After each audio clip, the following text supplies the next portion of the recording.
History remembers kings, generals, and conquerors, but behind many of them stood not a sword, not an army, but words.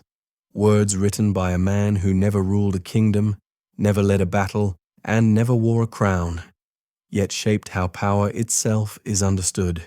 In 1532, Niccolò Machiavelli released The Prince, a book so bold, so unsettling, that it was banned, feared, secretly admired, and ultimately translated into nearly every major language on earth. It was not a guide to morality. It was not a dream of ideal leadership. It was a mirror held up to power, showing how control really works. Behind the curtains, beneath the speeches, and inside the psychology of leaders. And whether people admit it or not, those principles are still used today. In boardrooms, in politics, in negotiations, and in every room where strategy lives. Whether you lead a team, a business, or simply your own life, understanding Machiavelli changes how you see influence forever. Most people believe that success comes from being liked, trusted, and always choosing the so-called right thing. We've been taught that transparency builds loyalty, kindness attracts followers, and honesty creates trust. And yes, those things matter. But the Prince tells us that leaders who rely only on goodness eventually fall to those who understand something deeper, the psychology of ambition, the quiet mechanics of influence, the difference between appearing powerful and actually being powerful. Real leadership isn't about choosing between kindness or manipulation, but understanding when to be which. Without losing control, Machiavelli teaches that power is not an accident, not a gift, not luck, but a design. Perception is power, reality is secondary. Machiavelli begins with a controversial claim that it is not necessary for a leader to be truly virtuous, kind, or honorable. It is only necessary for him to appear that way. The world judges not by truth, but by perception. People see what lies on the surface, and for most, that is enough. In business, in leadership, even in everyday human psychology, perception silently engineers decisions long before reason ever does. Imagine two leaders. One is honest, hardworking, genuinely dedicated, but quiet, invisible, modest. The other is far less disciplined, but masterful at shaping public perception.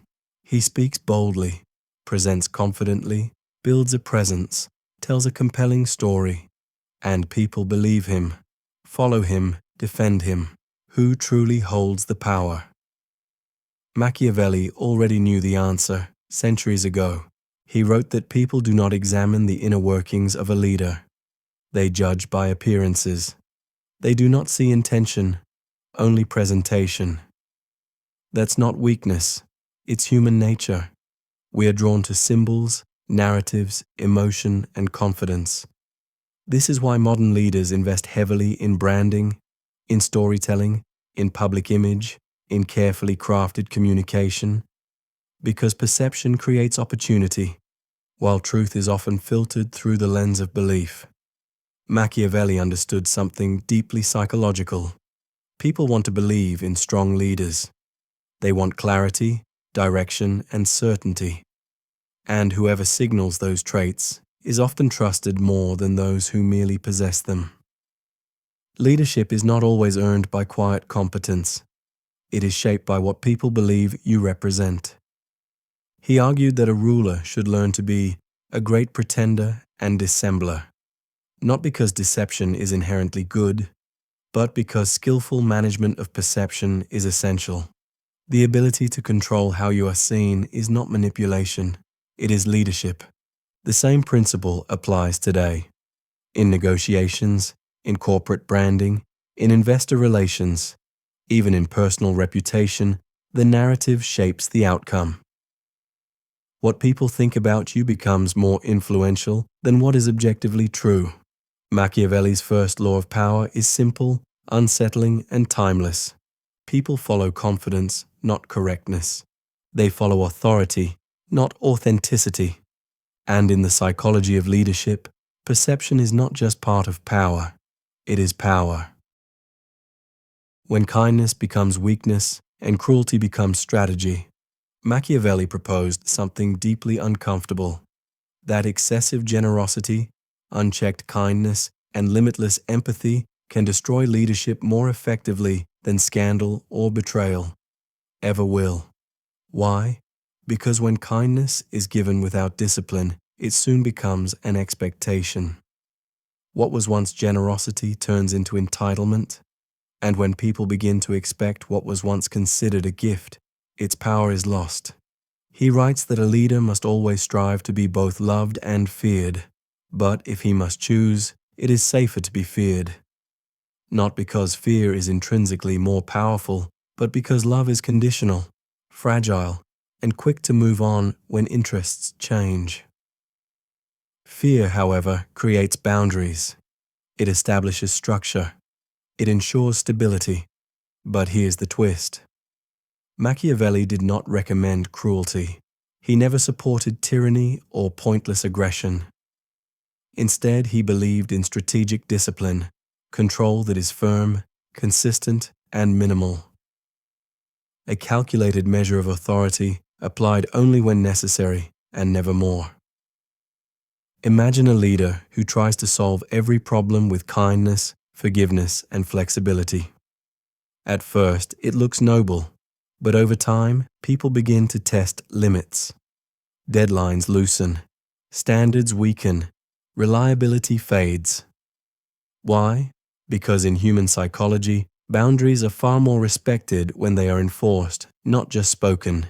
Leadership, Machiavelli teaches, is not about pleasing everyone.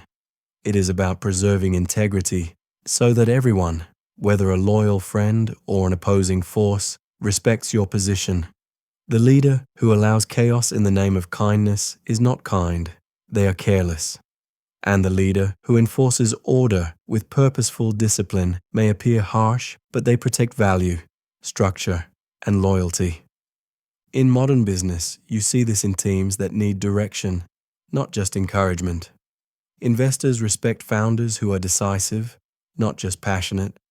Markets support companies that are stable, not just imaginative. Machiavelli believed that leadership is balance, a balance between empathy and assertiveness, between generosity and strategy, between being liked and being respected. The key insight?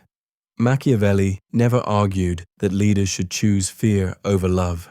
Instead, he argued that leaders must never be afraid of being firm, even when it is unpopular, if it protects their vision, their values, and their ability to lead. The Machiavellian paradox is this: kindness without structure becomes weakness. Power without restraint becomes tyranny. But the leader who understands when to be gentle and when to be firm holds true influence. Because authority isn't measured by how much you give. It's measured by how wisely you protect what should never be lost. Strategy before morality. Why good intentions don't build power. Machiavelli believed something profoundly unsettling, that society often confuses morality with effectiveness. He argued that many leaders fall not because they lack vision, talent, or even goodness, but because they cling to the belief that good intentions are enough to sustain power. They assume that fairness alone brings loyalty, that honesty alone builds trust, and that virtue alone protects authority. But history tells a different story.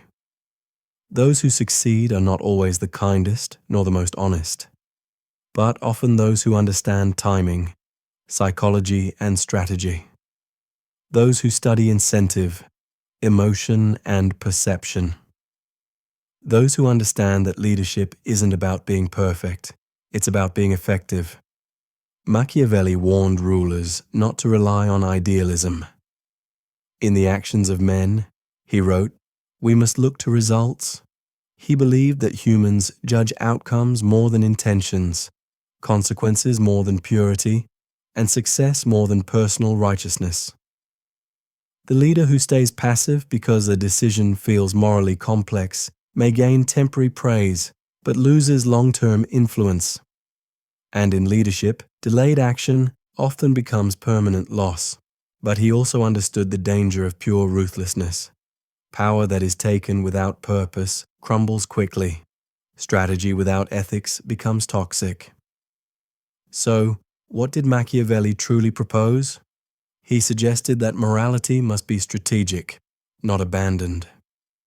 That leaders should act ethically when doing so strengthens their influence, unites people, and builds legitimacy. But when morality stands in direct conflict with duty, protection, or survival, strategy must lead. Look at the business world today. Companies that survive describe their values, but the companies that dominate understand timing. They know when to say yes, when to refuse, when to adapt, when to pivot, and, crucially, when to walk away. They don't act based on comfort. They act based on leverage. Machiavelli believed that moral leadership is powerful, but only when aligned with strategy. He did not ask leaders to be cruel. He asked them to be prepared to consider consequences before emotions, to understand that responsibility often requires making difficult decisions, decisions that may not always feel morally pure, but serve a greater purpose. He believed that true leadership is not the avoidance of difficulty, conflict, or risk. It is the ability to carry them and not lose direction. Because intentions inspire, but results define legacy. Timing, momentum, and the art of calculated action. Machiavelli believed that fortune, what many call luck, controls half of our lives. But the other half, he argued, belongs to those who understand timing. In The Prince, he describes fortune as a river. When it's calm, you must build defenses, strengthen bridges, and prepare your position. Because when the storm comes, it is too late to act. Those who look successful are rarely just lucky. They simply prepared before the opportunity arrived. He believed that opportunity is not something you chase, it is something you recognize, predict, and shape.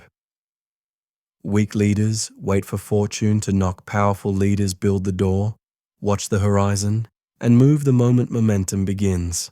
Strategy is not only about what you do, it is about when you do it. In business, you see this unfold everywhere. A startup waits too long to adapt, convinced that their original idea will eventually work, while another founder quietly adjusts, tests, and evolves, ready to move when the market shifts. One becomes a cautionary tale. The other becomes a success story that people mistakenly call an overnight miracle. In truth, it was preparation meeting timing. Machiavelli believed that hesitation is one of the deadliest weaknesses, not because it is foolish, but because it breeds regret. He saw that most opportunities do not return once ignored. The world shifts, competitors move, circumstances evolve. Power does not wait for your readiness. It rewards those who are already moving. But here lies the most important insight. He did not recommend reckless speed. He warned against impulsive rush, just as much as he warned against hesitation. The leader, he wrote, must be both fox and lion, cunning enough to detect opportunity, and bold enough to seize it when the moment arrives. Momentum is psychological. People trust decisive leaders. Investors trust adaptable visionaries. Teams follow those who make decisions, not just plans. Authority grows not through perfection, but through movement. Machiavelli believed that fortune smiles not on the dreamer, nor the brute, but on the strategist, the one who prepares without knowing when the breakthrough will come, but is ready at the very moment it does. True leadership is not about waiting. It is about quietly preparing until waiting is no longer necessary.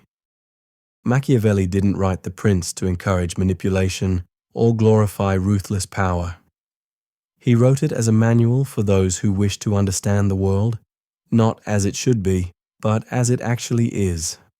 Leadership is not simply charisma. It is psychology, timing, courage, restraint, and the delicate dance between perception and reality. Those who master these principles don't just gain influence, they keep it. And that leads to a deeper question, one Machiavelli never fully answered, but hinted at in every chapter. Is it better to build power or to build legacy? In the next video, we explore that question by unlocking the strategies from the 48 Laws of Power, where power becomes not just understood, but engineered.